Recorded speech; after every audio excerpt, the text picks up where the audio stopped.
Then What's up, horror fans? It's Danny from the Lasercast, joined as always by Pete down in Tejas.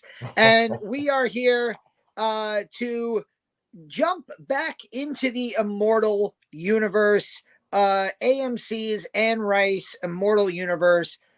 We came to you at the towards the end of last year, 2022, and reviewed, which was one of our favorite shows of the year, Interview with a Vampire. Yep. And we are here tonight to discuss episode 1 of, I guess, the second installment of the Immortal Universe, the Mayfair Witches. Yes.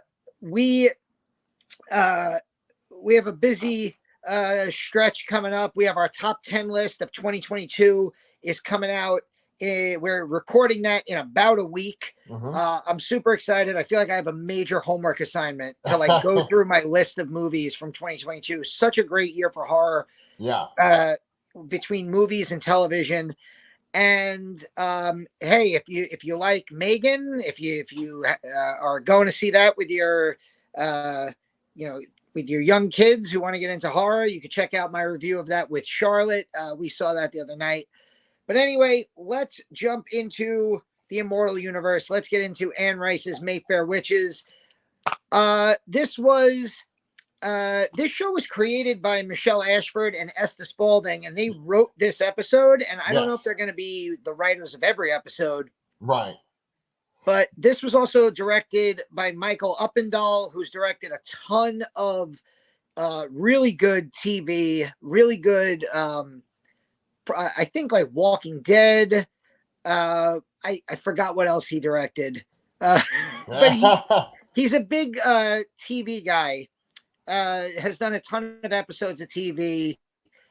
And right off the bat, I felt like there is definitely a kinship in the style of this show to Interview with a Vampire. Did you feel that at all? Yeah. I mean, there's the imagery that's right behind us on the background, and it shows, one of the main characters in her yard, and it looks very much like Louis's yard when he was still a human on Interview with the Vampire. Both stories are set mainly in Louisiana, in New Orleans, where Anne Rice lived. And just setting-wise, it feels the same. I wouldn't say that they, with the cinematography, they're exactly the same. I think that Interview with the Vampire is superior in the way that it looks. But just in general, I kind of feel like Interview with the Vampire is superior to this. And I don't want to spend however long we're going to talk ragging on a show, but already at the door, I'm kind of getting vibes of The Peripheral, which Danny and I covered on my other channel, Comic Books Transformed. And at some points, watching The Peripheral and reviewing it for that channel had become a bit of a chore. I think that you feel a little bit differently, though, right? So, right before we started filming, I said that you were coming in nice and clear. You started to get choppy, but I totally get what you're saying. And I would say for about the first half hour of this episode, I was kind of on the bandwagon. Yep. I think the second 40 minutes, and this is a long TV episode, just like Interview with a Vampire, where the first episode felt like a full movie. It was like an hour and 20 minutes, obviously with some commercials on AMC. This also felt, this was not that it felt long. It was long. It was an hour and 14 minutes, I believe. Yeah. With the commercials. I think the biggest problem we're gonna have is we both loved Interview with a Vampire. Right. And I think that's really, I don't even know if this show is bad. I don't think it's bad. I think it got better as the episode went on. Okay. I think it's just that we're instinctively going to be comparing it a lot to Interview with a Vampire, which I think we both held not just as a show we liked, but as a show we genuinely loved and was one of our favorite shows of the year. Yes. I think that, you brought up The Peripheral, and on Comic Books Transformed, I felt like a lot of times we jumped at the chance to review this science fiction show because we both loved another science fiction show that we just kind of took on a whim and decided to cover, which was Raised by Wolves on HBO Max. Right. And I think we kind of held it against the peripheral that it wasn't as good as Raised by Wolves. And I kind of hope that doesn't happen here, because I think as weird as this might sound, my favorite part of this episode was the preview of what's to come in the future.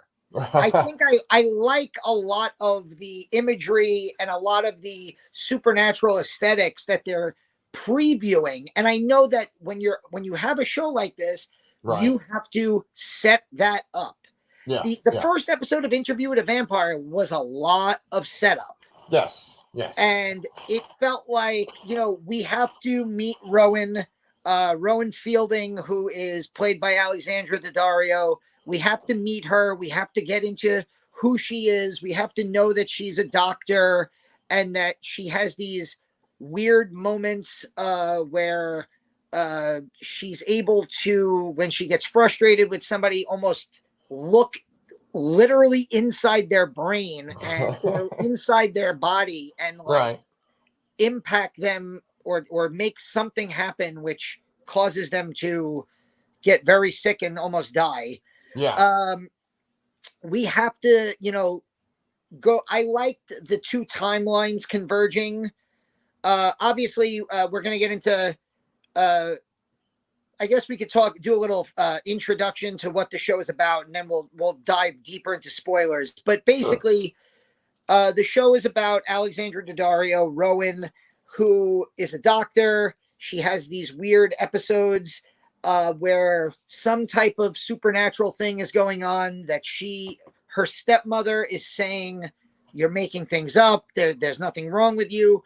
But we also know she isn't who she thinks she is. Right. And we learn throughout the episode, we meet this woman who's basically in a vegetative state named Deidra, played by Mike Flanagan alum Annabeth Gish, right? Yeah, Annabeth Gish? Yes. And we learn a little bit about Deidra's backstory in New Orleans, where she effectively met a guy, the next morning sees a body being taken out of the house, and later on she ends up pregnant. Yes. And is told that the baby dies, but we know that the baby is passed on to the woman who becomes Rowan's stepmother. Stepmother. Right. And Rowan is essentially the child of Deidra. Yes. And we also know that there's this supernatural being who lurks in the periphery. Not the peripheral, the periphery of the show. Right. And that name was very familiar to me. Now, you've read some Anne Rice, right? Absolutely, yes. So I've never read Anne Rice, but my father was a collector of her books, loved her books, read all of her books. And Lasher is a name that I recognized because there was a standalone novel, Lasher, That's right, by Anne Rice. So when I heard that character's name, I was like, oh, okay. So this is really like the Mayfair Witches. Lasher is a character in that. And then this might branch off into a separate show, depending on if it's successful later on. He's played by Jack Houston, who I'm a huge fan of because he was one of my favorite characters ever on Boardwalk Empire. Yes. He was the man who wore the half face mask. Oh, yes. And he was a hitman, and he was really cool. Yes. I'm actually a big fan of Jack Houston. That's the first time I saw him was on Boardwalk Empire in that role. He was also on the most recent season of Fargo, which had like Chris Rock and a whole bunch of people too. There's two things I could count on with you on our channel. Yeah. We always joke around that like you have a lot of blind spots for horror movies. Right. And you always tell me I have to watch Fargo and I have to watch David Lynch movies, especially I have to get into Twin Peaks. So I'm not surprised that another actor that we both like was on a show that you love in Fargo, and I definitely do want to get into Fargo at some Yeah. point. Well, it's a good thing that we brought up Fargo because, like, you were talking about how we were holding a different standard because we liked Raised by Wolves so much. And I think that with television shows, there are many shows that I've watched in the past year or two that are a lot better than most of the movies that I've seen, right? And Interview with the Vampire is an example of that, where it's Yeah. like, wow, this is a lot better than a lot of the horror movies that we're going to be talking about in our review. This show, however, I felt like it suffered from a lot of the shortcomings that a typical TV show might have. It felt more like a TV show, and Interview with the Vampire felt more cinematic. Now, I totally agree, and I'll even take that a step further. okay, Athena and I, and even my kids, have gotten into a ton of the teenage horror shows. sure, Or like those early 20s horror shows. Like I watched seasons of the Vampire Diaries. yeah, My like even my son got into Vampire Diaries, and then originals and legacies, and right, we were all Buffy fans. This almost feels True Blood also. right, This show, one episode in, and again, it's one episode, right, it feels closer to that style of television. Whereas I agree with you, Interview with a Vampire felt much more cinematic. And again, it could just be like this first episode didn't feel like it like mentions New Orleans, but aside from the one house, it doesn't have that New Orleans aesthetic. Interview with a Vampire, the whole show is them walking through the streets of New Orleans. yes, And you got such a sense of the city yeah, from watching that show. Here, there's like one scene where they're outside of a house where you're like, yeah, that house looks like it's in New Orleans. But then you spend a lot of time with Rowan on her houseboat, in a bar, in the hospital. And again, this is why, and I'm not saying this to criticize the show, but my favorite part of the episode was, here's what we have coming up later in the season. Because that stuff that I saw in the preview is the stuff I want to see on this show. I yeah, want to see Mayfair witches doing Mayfair witch stuff, using the supernatural lore of New Orleans. Like every time Athena and I have gone to New Orleans, we end up in like Marie Laveau's voodoo shop. And it's like, that's a special thing where you can go to a city like that, and you can go to the French Quarter and like walk into a voodoo shop, or stores like that. And like they don't have that everywhere, and yeah, it's something like you do feel a certain vibe when you're in New Orleans, and this show hasn't gotten there yet. And I think it's because they have to do what all shows do: introduce your main characters, set things up, and I think we're gonna get there probably in episode 2. yeah. My hope is that when we finish this season, this is our least favorite episode. Dude, I hope so too. Sherry and I are really big Anne Rice fans. I've read a bunch of the vampire books. She's read a bunch of the vampire books and this trilogy of books, The Lives of the Mayfair Witches. With that being said, the vampire books are what Anne Rice is known for. People know this series, but they know her vampire books way more. And then there was the movie from the 1990s with Brad Pitt and Tom Cruise that was this big, huge hit. Yeah. When they go to make a television show that's adapted from that book, and it's a new version, a new interpretation, they know they have to go guns a-blazing and make something special, because I people think you hit on something also. I think also everybody saw the 1994 movie. So like when you say the names Lestat, Louis, Right. Louis is a popular name, but when you say Lestat and Louis, you have visual representation in your mind. You know these characters. Right. When you hear the name Armand, you know these characters, and you've known them your whole life. Even us 40-year-olds, we've known them since we were 12, 13 years old. Yeah, at least. Yeah.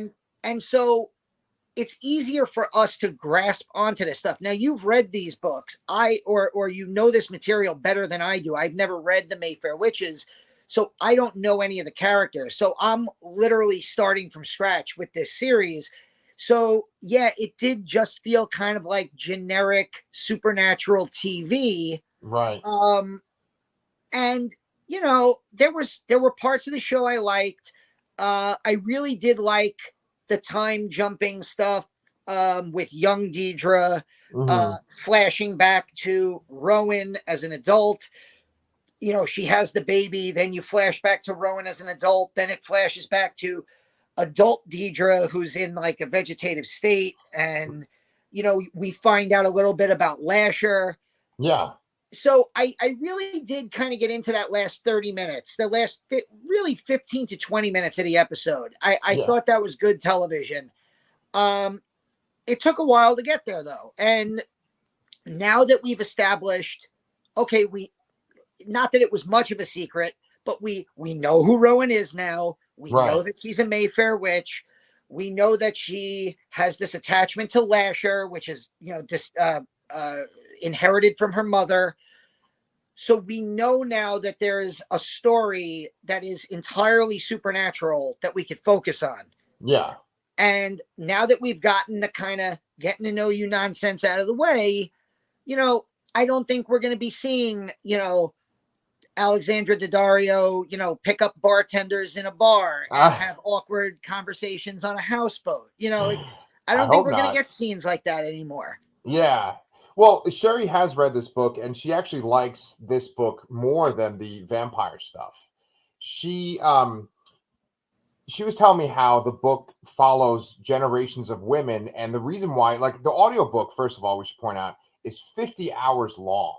So this is a gigantic book, right? Yeah. So our friend Eve, who runs Geeks of Doom, which Athena and I used to write for, we were actually talking to her in the car on the way home, and she was talking about how she liked this episode, and she actually was talking about how she's rereading the Mayfair Witches now, and it's so long. Yeah. And she was like, she was saying she feels that there's so much excess in the book, and that like they actually touch on things that take like 20, 30 pages in the book, and they do them in like 3 lines in this episode. Yeah. I'm like, I mean, that's part of writing for television, but like, I thought 48 hours and 48 minutes of listening to The Stand could never be topped. And I'm shocked to find out that this is longer than The Stand. Yeah. I couldn't get through it. Honestly, I plan on getting through it, but I read so much stuff for this channel and just in general that I can't devote that much time right now to this. So I will get back to the audiobook at some point because I love. Did Sherry like this better than you did? The show? No, she liked it less than I did. Oh, yeah. Because part of me is thinking, okay, this is again, and we always joke around about this, but this is, you know, 2 guys. Yeah. And we're watching a show that is basically, as you said, and, you know, Sherry was telling you the book is mainly about generations of female characters, witches with supernatural powers. And I'm like, okay, maybe there's something that we're not getting. But her having read the book and loving it more. Yeah.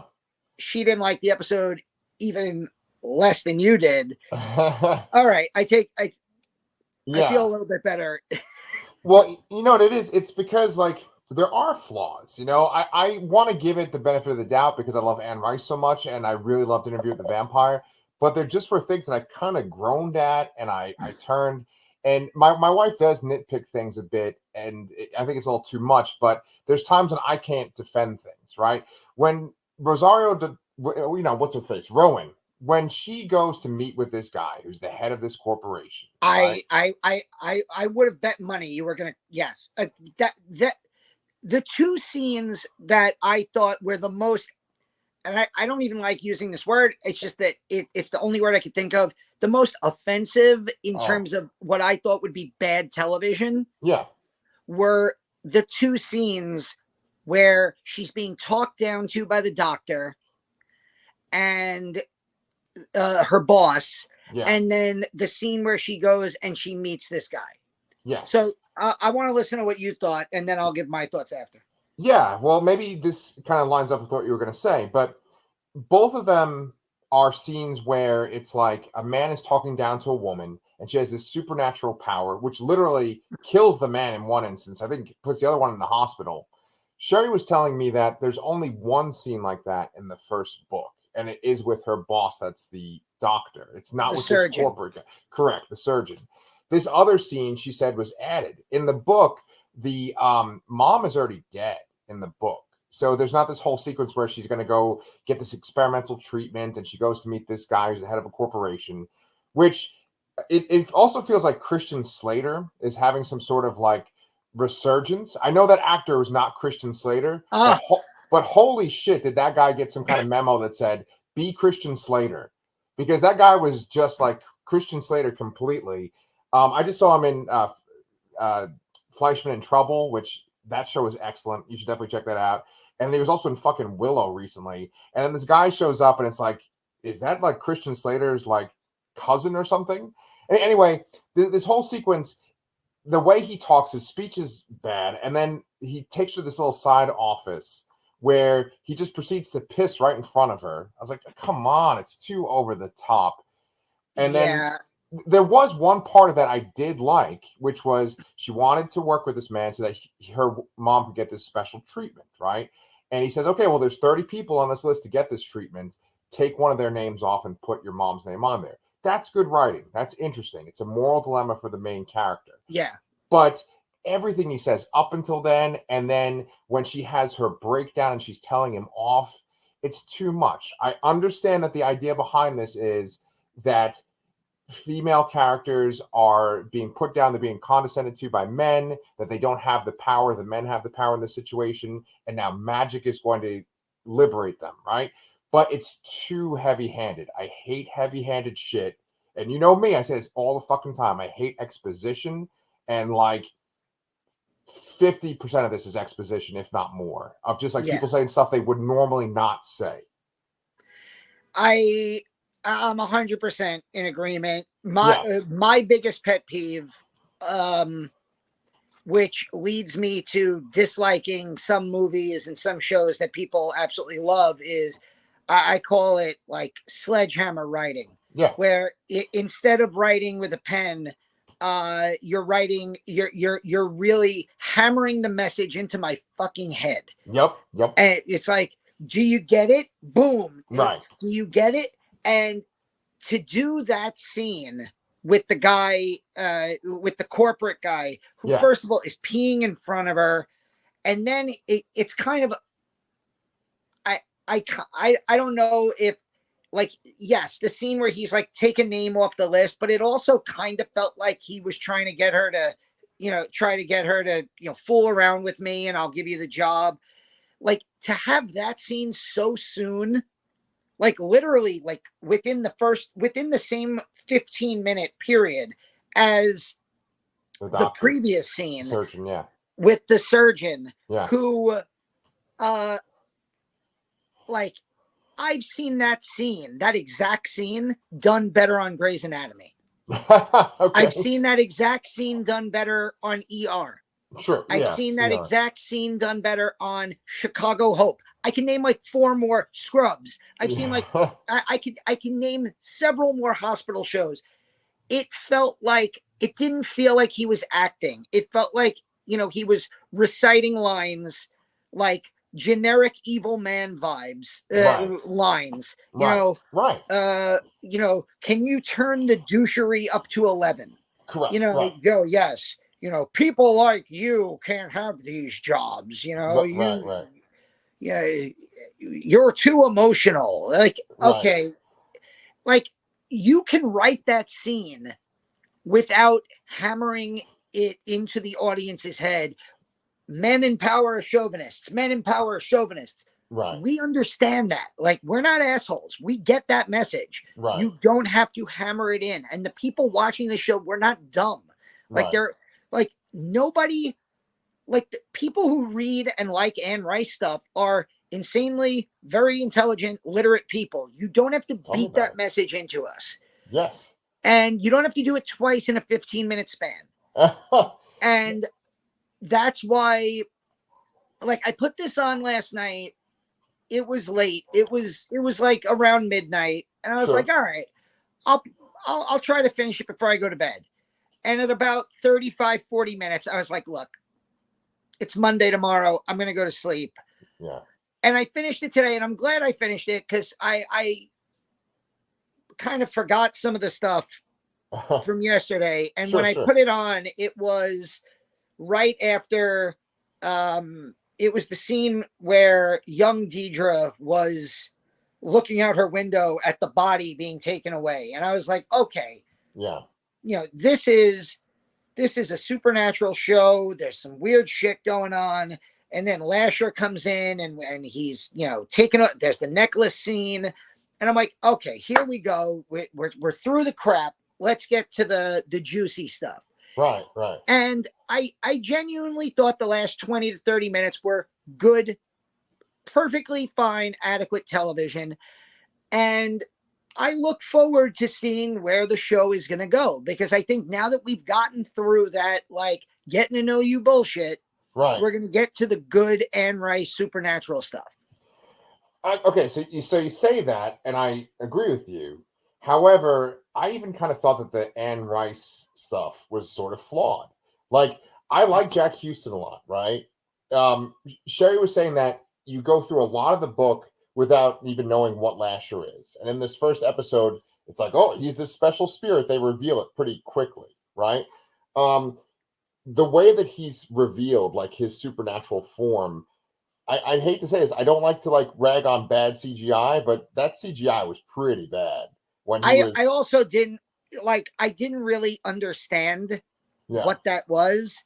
Like, as somebody who's not familiar with the material, the way he's like, I take off the necklace and I will reveal my true form. And then he basically goes, I am no one and I am everyone. Yeah. And I am like, all I could think of is Liam Neeson doing the voiceover and going, call me Darkman. And then like, and like the end of Sam Raimi's Darkman, I'm like, I am everyone and I am no one. I'm like, wait, Lasher's Darkman? Wait, what's happening? I mean, I think it would probably be better, you know, but yeah, like he just like he morphs his face a few times. It kind of felt like Harry Potter-ish a little bit.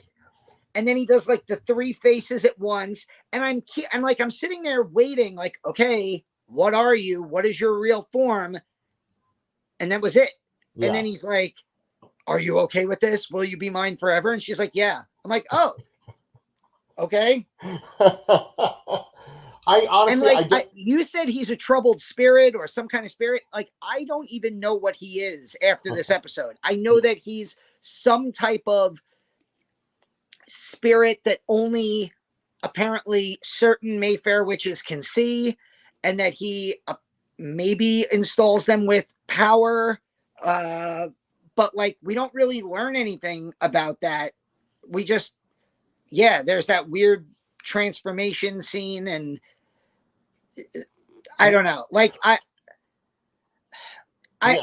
like, I'm kind of like with you. I don't want to watch the first episode of a series that we were excited about covering, and I don't want to like I don't want to lower my expectations to the point where every week, like with The Peripheral, we come on here and we're like, man, so episode 2. Yeah.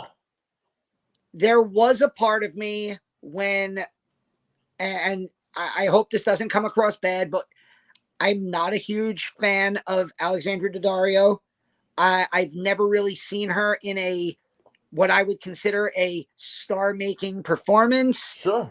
To me, she's the girl from Percy Jackson. Yeah. She's done some like, C-level horror movie stuff. Her most famous line of all time for me is the awful "Do Your Thing, Cuz" from Texas Chainsaw 3D. Oh, okay. If you don't know what I'm talking about, you're better off.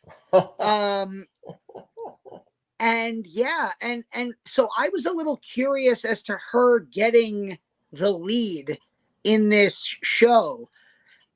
And I like her when she is expressing the fact that she has power. Yeah. I don't like her when she's trying to be like emotional, like crying next to her mother or trying to have like bed pillow talk with bartender guy. Like I liked when she stood up to the guy, the corporate guy. Like Yeah. that was a moment of good acting. Like I liked her you know, towards the end at parts, but nothing about her jumps out at me as like, you know, it, you know, there's so much, I don't know, maybe it's all the Mike Flanagan that we watch. And like, there's actresses of that age range, of that look, that I feel could really knock it out of the park with a role like this. Yeah. And again, I don't want to bash her off one episode where it was a lot of exposition and it was a lot of getting to know you nonsense, but that was a moment of trepidation I had when I saw the first preview. Was wow, she's the lead in this show. Okay. Yeah. So let me address a couple of things you said there. My wife actually is not a fan of her, really. Okay. And I actually think that she is like completely and utterly gorgeous. You know, when you look at the artwork that's behind you, that's the main image for the promotions for this show, and I'm like hypnotized by it. Her eyes are like almost like inhuman, right? She is on a show that we're watching right now called White Lotus in the first season, and I think she's really good in that role. I've seen her in Percy Jackson. That's too. Another show that everybody's telling me to watch. Yeah, Athena and I are probably going to cave one day. Right, and Sherry had a similar reaction to you, which was like, that's who they cast for the lead of this show. Also, the character in the book is like this blonde woman too, so she's already not looking like the main character, right? Who cares? It's an adaptation. Yeah, I mean, Louis wasn't black in the book either, and Jacob Anderson was amazing in Interview with a Vampire. So right, and I also want to, you know, I know that nowadays it's like weird for guys and stuff to talk about women being attractive and things, but like, I think that the guy who played Lestat is like super attractive. Oh, Sam Reed. Oh yeah. You know, and then like if you go over to my other channel where we're talking about Doom Patrol, I'm like talking about this guy who played Mohinder and Heroes and how good, you know, like it's just certain people just. I remember Mohinder. I watched Heroes for a little bit. Doom Patrol, he's all like suave now with a suit on, and he's got his haircut, looking good. Anyway, that's besides the point. I don't like to pick on people's acting because I feel like that's a very personal thing, right? And I think that she does a good job for the most part with what she's working with.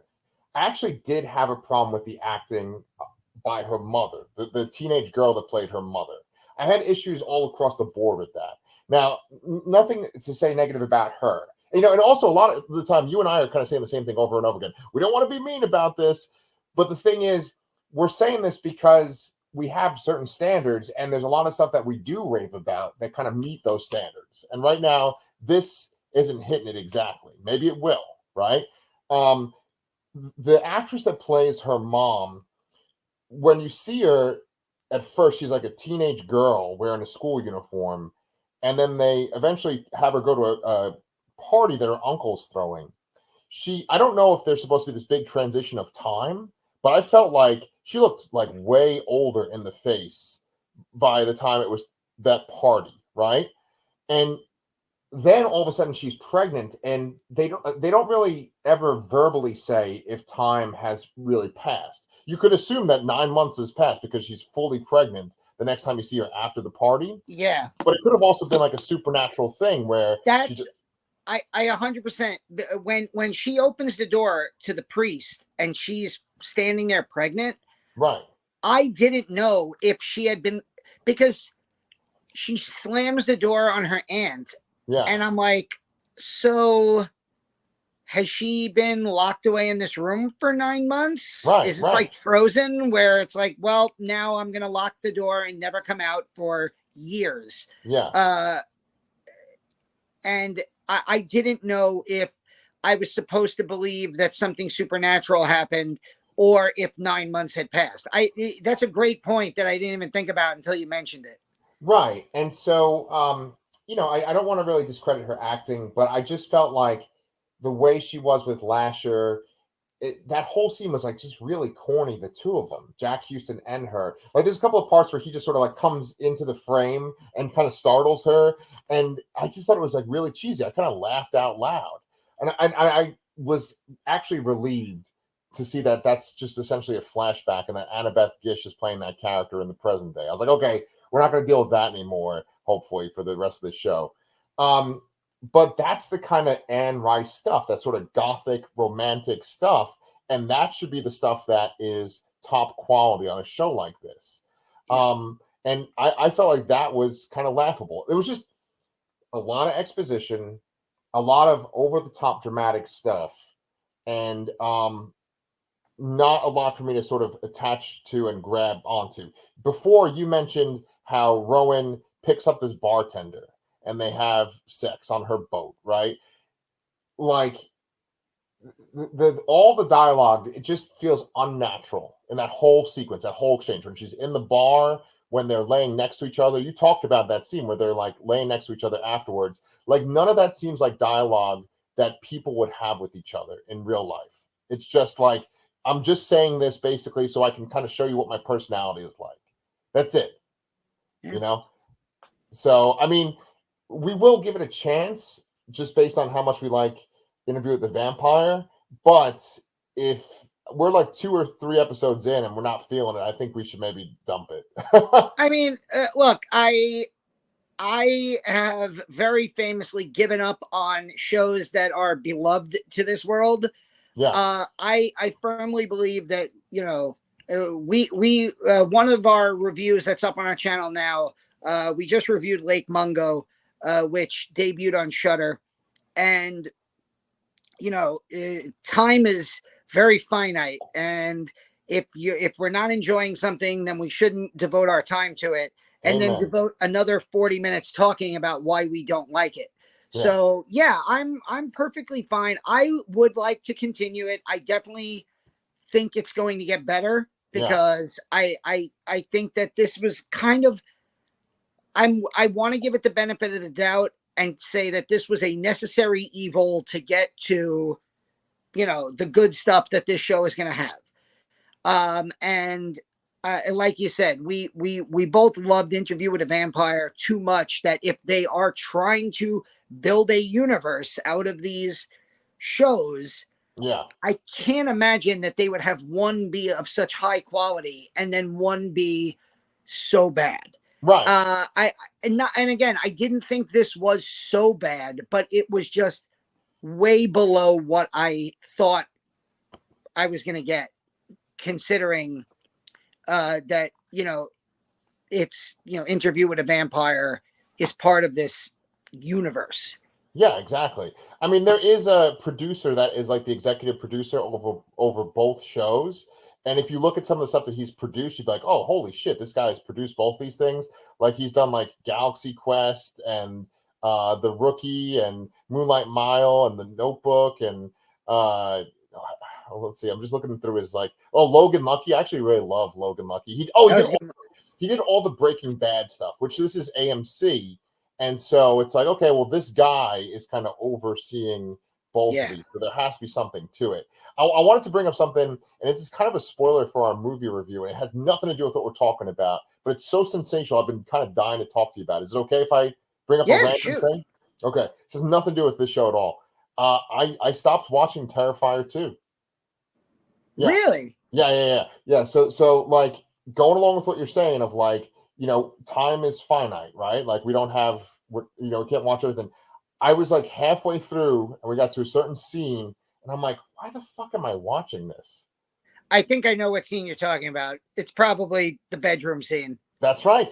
Yeah. I was like, why am I? So that's going to be. I just got Fangoria magazine and that was rated the #1 kill of 2022, and the subtitle of it in Fangoria is "The Kill That Never Ends."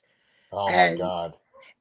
Now I totally get people. I totally understand where like Terrifier 2 is not for some people, or Terrifier, or that level of gore is not for certain people. Yeah. I totally get that. But that movie is going to feature on my top 10 list, and you might be disturbed at how high it ends up. So, Oh, Jesus Christ. Different folks, different strokes for different folks. Yes. Well, we should definitely talk about that on our best of. But yeah, I mean, there's things that we would watch them through, and then we're like, yeah, we're just not going to commit to this anymore. You know, like for this channel, for instance, there was that show. What was that African American show that was like really brutal? It was called like Them? Right? Yes, Yeah. Them. Yeah. That was actually a really well-made show. It was good. There wasn't like flaws to it, but it was just so upsetting to watch. And it's like, I'm not going to commit to a whole season of a show. I mean, two of the most famous shows in the history in modern television are Lost and The Walking Dead, and I quit both of them, and I happily walked away. Now, I have not finished The Walking Dead, and I will not finish. I don't care about any of those characters anymore. Right. As a contingent of my marriage, I did finish Lost. Good. And I can't regret it because I do love my wife and we did bond over it. But pretty much everything after season 1 of Lost is utterly useless to me. Whoa. And and I think it's like one of the most overrated shows of all time. Yes. And this is coming from somebody who passionately loved season 1. Consider season 1 to be one of the greatest seasons of a show I ever watched. I was so disappointed by season 2. I gave season 3 one episode to change my mind. It didn't. I quit. I was done. And then when I started dating Athena, she's like, you know, if we're gonna date, you probably should watch Lost with me. And I was like, all right. So I don't hate Lost. It got me my wife, but yeah, I don't like Lost either. I get it. No, I'm like I love Supernatural. It went on forever, and I don't even remember when I quit it, but I eventually stopped watching it because it was still watching. Yes. Charlotte's watching Supernatural now. Athena's rewatching it now for like the third time with Charlotte, and Charlotte loves it. But they're only up to like season 6. You know, in 6 more seasons, she'll realize, wait, it's not done yet. Yeah, I know. Yeah, I'm a big fan of that show, but yeah, season 5, they'd ended it there. That would have been perfect. But you know, it sounds like we're going off on some tangents away from Mayfair witches. So we're off on a million tangents. Yeah. So we'll give it another shot. We'll keep watching it on AMC. If we don't like it, we'll probably stop within 2 or 3 episodes. But you know what, guys? Part of it is based on your response too. Okay. If we get a ton of views and you guys are digging this, we'll keep watching it. If we don't get a lot of views, why? If we got one of the things that was great about Interview with a Vampire for us was that were some of the videos we got the most comments on. And we were in the comments. You know, we got a lot of people, you know, who were telling us facts about the book and why certain things were done for the show. A lot of people commenting on our comments, and we had really good, like actual good conversations in the YouTube comments instead of just being told that we suck.